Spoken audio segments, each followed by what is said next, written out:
नमस्कार भाई। तो आपका बहुत बहुत स्वागत है मैथ भाई साहुल वर्मा में। प्यारे भाई, आज हम पढ़ने वाले हैं क्लास 10th के लिए एक्सरसाइज 3.2, सब्जेक्ट आपका मैथ है। ठीक है, चलिए बिना किसी टाइम वेस्ट के सवाल शुरू करते हैं भाई, क्योंकि टाइम है ही नहीं अपने पास। क्वेश्चन नंबर तीसरे का चौथा पार्ट है, हालांकि इससे पहले हम आपके 3 पार्ट बना चुके हैं भाई क्वेश्चन नंबर 3 के। चलिए, क्वेश्चन इतना बड़ा है कि आंसर इतना बड़ा नहीं है, पहले क्वेश्चन ही इतना बड़ा दे दिया इन्होंने गलती से। चलो कोई नहीं भाई, देख लेते हैं फिर भी क्या है। कि एक नगर में टैक्सी के भाड़े में एक नियत भाड़े के अतिरिक्त चली गई दूरी पर भाड़ा सम्मिलित किया जाता है। देखो, इसका मतलब यह है कि भाई जैसे कि आपका जहां कहीं भी घर है, घर से एक नियत दूरी होती होगी, जैसे कि रेलवे स्टेशन होता होगा, आपका स्कूल होता होगा, वहां तक कोई इंसान नियत भाड़ा लेता होगा, जैसे कि मयूरी वाला। भाई नॉर्मली जो प्राइस होता है, नॉर्मली जो किराया होता है, लोकल किराया वो 10 रुपए होता है। ठीक है, यदि आप अपने फाटक तक जाते हैं या आप अपने स्कूल तक जाते हैं, वहां तक जो किराया लगता है नॉर्मली 10 रुपए लगता है। लेकिन अगर आप उस स्कूल से या फाटक से अलग और कहीं कहते हैं कि भैया मयूरी वाले ऐसा हमें जरा वहां तक वो छोड़ दे, तो वो कहेगा बहन जी यहाँ तक का तो किराया 10 रुपए ही था, अब इसके बाद अगर आप जाओगे तो आपका 10 रुपए और लगेगा। उसे ही अतिरिक्त भाड़ा बोला जाता है। ठीक है, चलिए अतिरिक्त भाड़ा सम्मिलित है। 10 किलोमीटर की दूरी के लिए भाड़ा 105 रुपए लिया जाता है। यदि आप कहते हैं तो भाई एक तो होता है नियत भाड़ा के भैया यहाँ तक तो इतने पैसे लूंगा, लेकिन अगर तुम मुझे 10 किलोमीटर चलवाओगे तो और पैसे ऐड कर दूंगा, और वो ये 105 रुपए। ठीक, चलिए।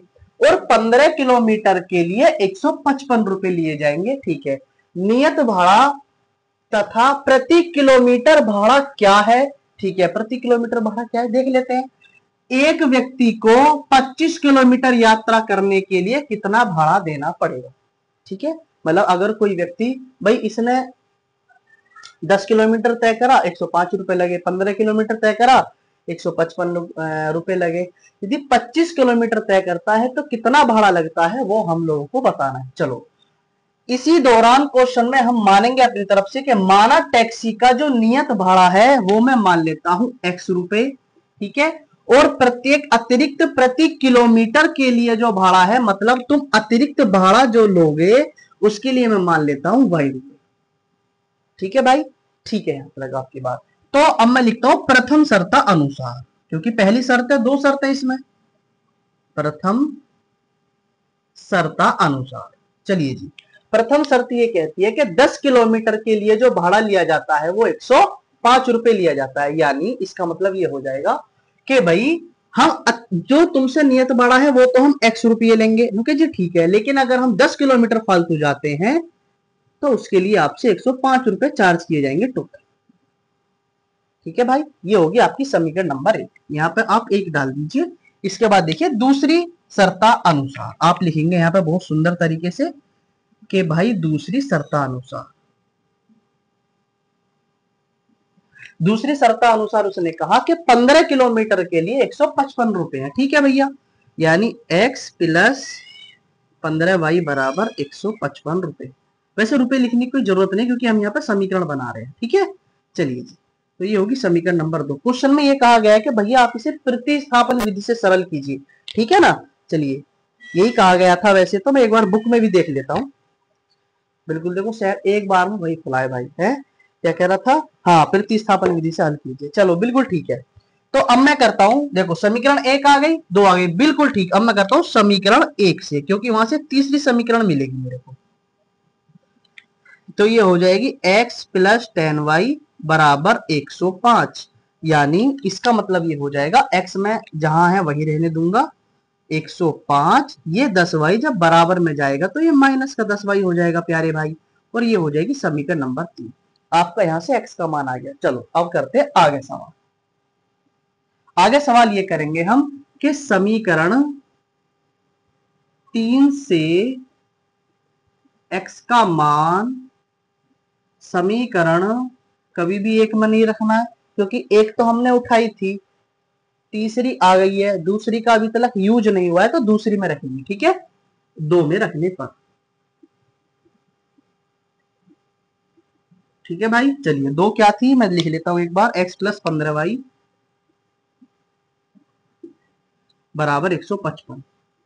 ठीक है, यानी देखो बहुत आराम से रखेंगे।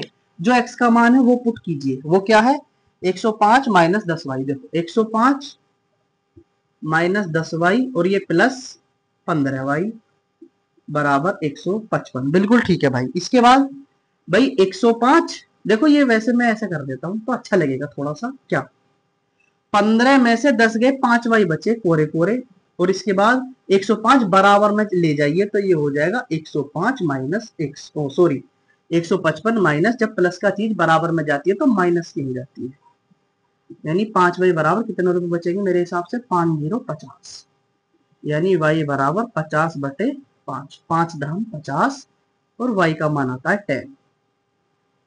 ठीक है भाई, बढ़िया एकदम मस्त सवाल चल रहा है यहां तक। अब हम लिखेंगे क्या कि ये जो y का मान है, y का मान समीकरण, अभी तक समीकरण 3 का उपयोग नहीं किया है तो समीकरण 3 में रखने पर डायरेक्ट आ जाएगा।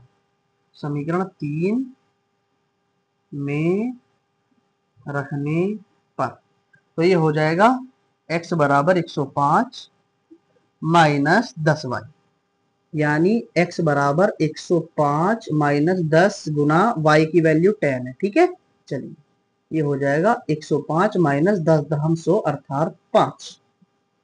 तो x की जो वैल्यू है वो आपकी 5 है भाई। ठीक है, इसका मतलब ये होता है कि भाई टैक्सी का जो नियत भाड़ा है x था वो 5 रुपए लिया जा रहा है, और अतिरिक्त भाड़ा जिस हिसाब से भी आप जाएंगे वो 10 रुपए ऐड हो जाएगा। ठीक है, चलिए भाई अब मैं करता हूं आगे का सवाल। चलो आगे का सवाल रेड पेन से करते हैं, है ना। देखो भाई अब जगह है नहीं थोड़ा सा तो मैं यहां ही कर देता हूं। तो वो बोल रहा है कि एक व्यक्ति को 25 किलोमीटर यात्रा करने के लिए भाड़ा कितना देना पड़ेगा। तो 25 किलोमीटर यात्रा के लिए भाड़ा देना होगा। ठीक है भाई, डैश। तो यानी इसका मतलब हो जाएगा बराबर, देखो 25 किलोमीटर है यानी x प्लस 25y, और बराबर में क्या आएगा भाड़ा।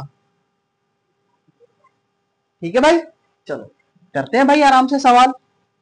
तो x का मान कितना आया 5 प्लस 25 गुना 10 अर्थात 5 प्लस 250, इसका मतलब 255 रुपए देने होंगे यदि आप 25 किलोमीटर की यात्रा करते हो। ठीक है भाई, ये आपका सवाल था। अगर सवाल समझ में आया हो तो भाई एक बार लाइक सब्सक्राइब और शेयर कर देना। ठीक है, चलिए भाई अब आपसे मिलेंगे अगली वीडियो में। नमस्ते भाई।